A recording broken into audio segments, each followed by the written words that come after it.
What if one small decision you make today becomes your biggest regret in 10 years? Pause on that for just a second. Let it sit. Because thousands of seniors from all over the world were asked one simple but deeply powerful question. What do you wish you had done differently? And their answers? They might genuinely surprise you. They might even hit a little close to home. Some of them laughed nervously when they heard the question. Some of them cried. But almost every single one kept coming back to the same kinds of things, over and over again. A pattern so clear, it couldn't be ignored. So stay with me until the very end of this video, because regret number one, it is the most painful one of all, and I genuinely don't want it to become yours. Now, before we get into it, I want to be very clear about something. This video is not here to make you feel bad. It is not here to scare you or fill you with dread about the future. This is about giving you a gift, the gift of perspective, the gift of hearing these lessons now, while there is still time to do something with them. Whether you are 60, 65, already retired, or simply someone who wants to live without looking back with regret, this list was made for you. Let's get into it, starting with number 10. Regret number 10. Not taking care of their health earlier. So many seniors look back and quietly say, I wish I had taken better care of my body when I still had the chance. And they're not talking about extreme fitness routines. They're not talking about running marathons or counting every calorie. They mean the small, boring, easy things that most of us overlook. Getting enough sleep at night, showing up to annual checkups, cutting back on things that were quietly doing damage over years and decades. Your body keeps a very honest record of how you treat it, and the habits you build or choose to ignore in your 50s and 60s quietly shape the quality of your 70s and 80s. Start somewhere small. Even one better habit today is a real, meaningful gift to your future self. Regret number 9, losing touch with old friends. Here is one that hits differently and hits hard. Imagine waking up one quiet morning and realizing you genuinely don't know who to call anymore. Not because of a fight, not because of some dramatic falling out, just because life got busy, people drifted, and silence slowly filled the space where friendship used to be.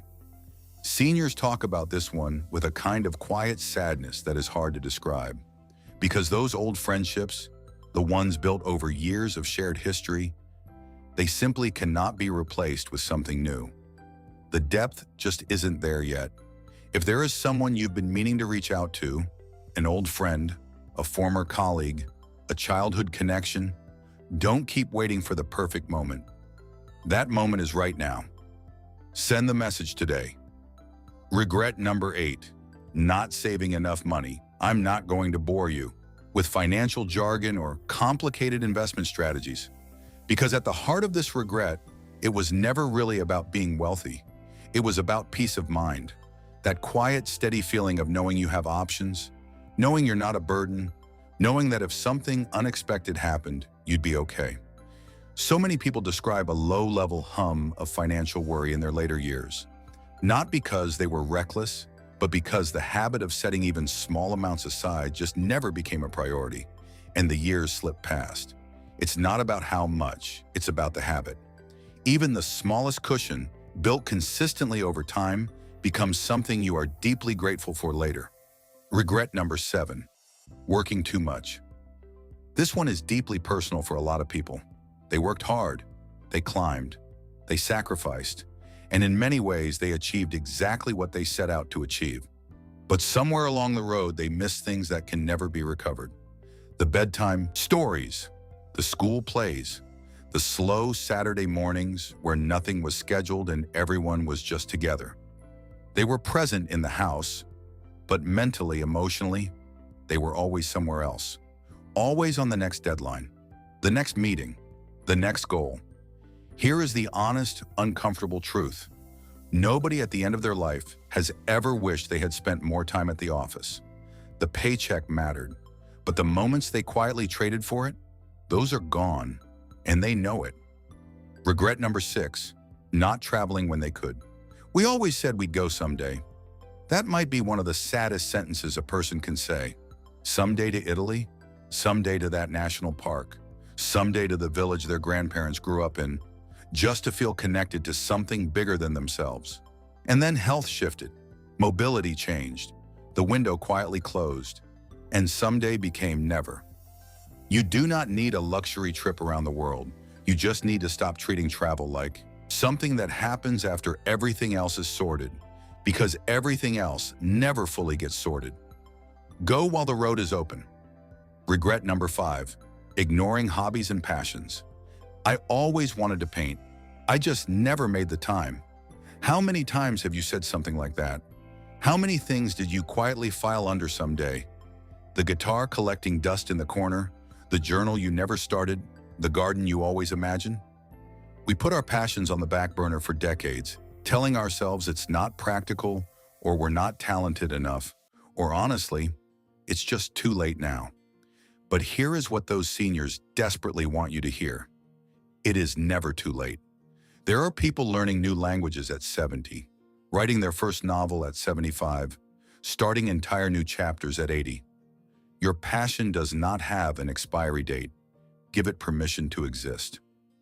Regret number 4, not expressing their feelings. This one carries real weight.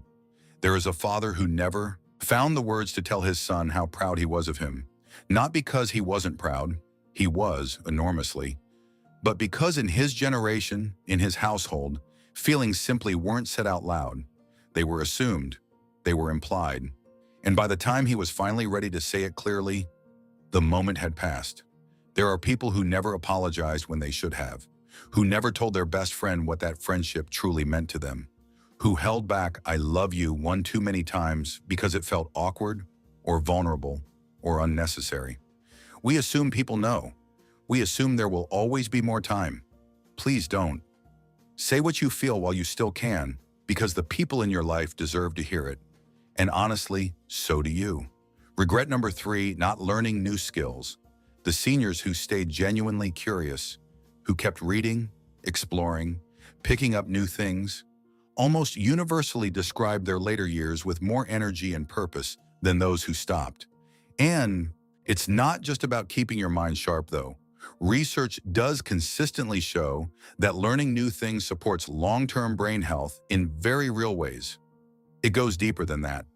It's about staying alive in the truest sense of the word, feeling like there is still more to discover, more to become, more world left to explore. Pick something that genuinely interests you, a new language, a craft, a subject that always fascinated you but you never pursued. Start today. Stay curious. Your whole self will benefit. Regret number 2, worrying too much about what others think. How much of your life, if you're being really honest, have you quietly shaped around someone else's approval? The career path chosen to impress your parents rather than feed your own soul. The opinions you swallowed to avoid conflict. The version of yourself you presented to the world instead of the one that actually felt real. And what those seniors say now is almost universal. It didn't even matter. Most of those people weren't paying nearly as much attention as I thought. You have one life, one story that is entirely yours to write, and the most freeing, most empowering thing you can do, starting right now, is to stop living it for an audience. Be yourself, fully, unapologetically yourself. You have more than earned that. Regret number 1, not spending enough time with loved ones. This is the one. Above everything else on this list, above money, career, health, travel, above all of it. When you spend time with people near the end of their lives, in hospitals, in quiet living rooms, in care homes, this is what they come back to, every single time. The faces of the people they loved, the moments they shared, and the moments they didn't share, because they were too busy, too tired, too distracted, too convinced there would always be more time. A grandmother who wished she had simply put her phone down and truly listened. A grandfather who missed one too many bedtimes because work just always seemed more urgent. A friend who kept postponing a visit until a visit was no longer possible. Time is the one thing in this life that you absolutely cannot get back. Not with money, not with success, not with regret, not with anything. The people sitting beside you in your life right now, they will not always be there. And one day you will look back at this exact season of your life. Make sure you are proud of what you did with it. Final thought. Here is what I want you to hold on to from everything we just talked about. The single most important takeaway. None of these have to be your story. Every single regret on this list is a second chance in disguise, because you are hearing them now while you still have time to choose differently. That is an extraordinary thing. Don't take it lightly. You don't need to transform your entire life overnight. Just start somewhere real and small. Call that person you've been thinking about. Say the thing you've been holding back. Book the trip. Pick up the hobby. Choose presence over distraction just for today. One intentional choice. That is all it takes to begin a life you will look back on with genuine peace. If this video meant something to you, even just a little, I'd love for you to subscribe for more honest, meaningful videos just like this one. No noise, no fluff. Just real conversations about living fully and well. And leave a comment below. I genuinely want to know, which regret hit closest to home for you? Which one are you going to act on today? Share this with someone who needs to hear it. And I'll see you in the next one. Take good care of yourself.